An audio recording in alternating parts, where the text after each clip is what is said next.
बहुत समय पहले की बात है। एक छोटा सा गांव था। उस गांव के लोग खेती का काम किया करते थे और जिनके पास खेत नहीं होता था वे भेड़ बकरी गाय भैंस चराने का काम करते थे। दूध दही गोबर कंडे बेचकर वे अपनी गुजर बसर किया करते थे। उसी गांव में सुखराम नाम का आदमी रहता था जिसकी पत्नी का नाम सुखिया था। उसके पास खेत नहीं था। उसके पास बहुत सारी बकरियां थीं। हर दिन वह उन्हें जंगलों में ले जाकर चराता और शाम होने पर अपने गांव वापस लौट आता। बकरियां जंगल में जाकर हरे हरे पत्ते और घास को खाकर उछल कूद करते हुए घर को वापस लौट आती थीं। एक दिन की बात है, सुखराम अपनी बकरियों को लेकर जंगल की तरफ जा रहा था। वह अपनी बकरियों को लेकर जंगल में बहुत दूर निकल गया। जेठ का महीना था। सूर्य की किरणें आग की तरह तप रही थीं। गर्मी के कारण बहुत धूल उड़ रही थी। जमीन भी कोयले के अंगारों जैसी प्रतीत हो रही थी। उसके आसपास पानी का कोई स्रोत नहीं था। सुखराम को बहुत प्यास लग रही थी और प्यास के कारण वहीं एक पेड़ के नीचे वह तड़पने लगा। बकरियां उसी के आसपास फैलकर चरने लगीं। कुछ समय के पश्चात भगवान शिव वहां पर आए और उन्होंने सुखराम को प्यास से तड़पते हुए देखा। भगवान शिव ने एक ऋषि का वेश धारण किया और अपने हाथ के कमंडल में पानी लेकर उसके पास पहुंच गए। ऋषि ने पूछा, क्यों सुखराम, तुम क्यों तड़प रहे हो? सुखराम ने कहा, क्या बताऊं महाराज, प्यास के मारे मेरे प्राण निकले जा रहे हैं। भगवान शंकर को उस पर दया आ गई। उन्होंने अपने कमंडल का पानी सुखराम को पीने के लिए दिया और अपने थैले से निकाल कर कुछ फल सुखराम को खाने के लिए दिए। सुखराम ने कुछ फल खाए और पानी पिया। अब सुखराम का मन शांत हुआ और उसने बचे हुए फल अपनी पोटली में रख दिए। दिन भर में थका हुआ होने के कारण सुखराम सांझ होने पर घर को लौटने लगा। घर लौटने पर उसने अपनी पत्नी सुखिया से बात की और बचे हुए फल रसोई घर के पाट के ऊपर रख दिए। रात में खाना खाने के बाद वह लोग सो गए। सुबह अगले दिन मुर्गे की मांग के साथ उनकी नींद खुली। हाथ मुंह धोकर सुखराम रसोई घर में गया और पाट में रखे हुए फलों को देखा। फल को देखकर वह सन्न रह गया। साधु के दिए हुए फल सोने के बन चुके थे।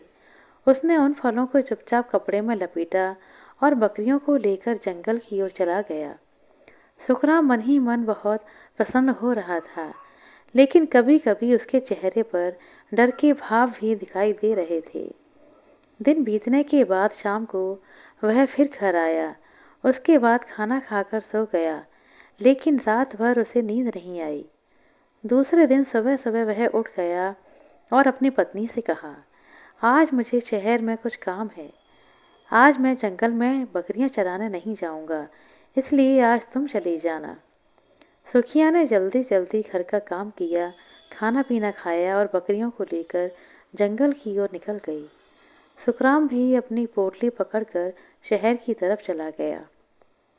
शहर पहुंचने के बाद सुखराम जल्दी जल्दी एक सुनार की दुकान पर पहुंचा और उसने अपनी पोटली में से एक सोने का फल निकालते हुए सुनार को दिखाया। सुनार चमचमाते हुए सोने के फल को देखकर आश्चर्यचकित रह गया। उसके मन में लालच आने लगा। उसने पूछा, इसे तौलना है क्या? सुखराम ने झट से कहा, हाँ भैया, इसे जल्दी से तौल दो और मुझे मेरे पैसे दे दो। सुनार ने सोने के फल को तराजू पर रखा और उसे रुपयों की गड्डी थमा दी।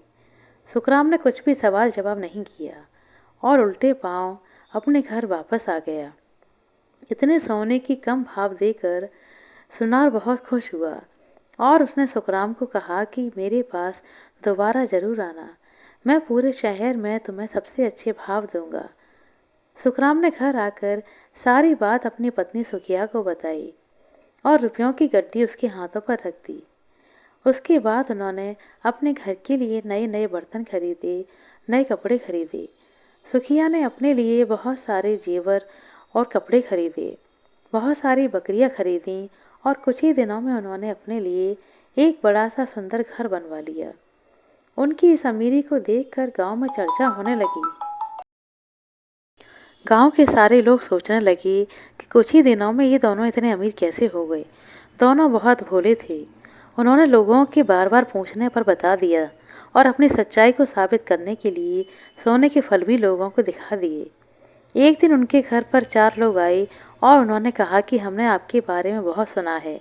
क्या आप सच बोल रहे हैं? हम वो सोने के फल देखना चाहते हैं। कि आप सच बोल रहे हैं या झूठ? सीधे साधे सुखराम ने उन चारों को सोने के फल दिखाकर पूरी कहानी बता दी। उसी रात को उनके घर में चोर घुस आए और उन्होंने सुखराम के सोने के फलों को चुरा लिया। लेकिन खटपट की आवाज़ होने पर सुखराम की नींद खुल गई और उन्होंने उन चारों को पहचान लिया। ये वही लोग थे जो सुबह फल के बारे में पूछने के लिए आए थे। गांव में सुखराम के घर पर चोरी होने की खबर आग की तरह फैल गई। सुखराम सुबह सुबह ही पंचायत में पहुंच गया और उसने सारी बात बता दी। पंचायत में उन चारों लोगों को बुलाया गया और पूछा कि क्या तुमने सुखराम के सोने के फल चुराए हैं। उन लोगों ने चोरी करने की बात स्वीकार नहीं की, लेकिन पंचों के धमकाने पर भी डर गए और उन्होंने चोरी करने की सारी बात पंचायत के सामने स्वीकार कर ली। चोरों को चोरी किए हुए फल लाने के लिए कहा गया। उनमें से एक गया और छपाई हुए सोने के फल पोटली सहित लेकर आ गया। पंचों ने उस पोटली को खोलकर देखा तो उसमें कच्चे फल थे। यह देखकर सभी लोग आश्चर्यचकित हो गए। उन फलों को सुखराम को वापस कर दिया गया और चोरों को गांव से बाहर निकाल दिया गया। सुखराम अपने सोने के फलों को कच्चे फलों में बदलता देख निराश हुआ और अपनी पत्नी के साथ घर वापस आ गया। उसने फिर से वह फल वापस रसोई घर के पाट के ऊपर रख दिए, लेकिन यह क्या, वह फल फिर से चमचमाते हुए सोने के फलों में बदल गए। यह देखकर सुखराम और सुखिया बहुत खुश हुए और फिर से खुशी से नाचने लगे। आशा करते हैं दोस्तों आपको हमारे द्वारा सुनाई गई यह छोटी सी कहानी अच्छी लगी होगी। कहानी अच्छी लगी हो तो कृपया लाइक कर दें, शेयर कर दें। चैनल पर नए हैं तो सब्सक्राइब कर लें। अपना कीमती समय देने के लिए बहुत बहुत धन्यवाद। मिलते हैं अगले वीडियो में, तब तक के लिए नमस्कार।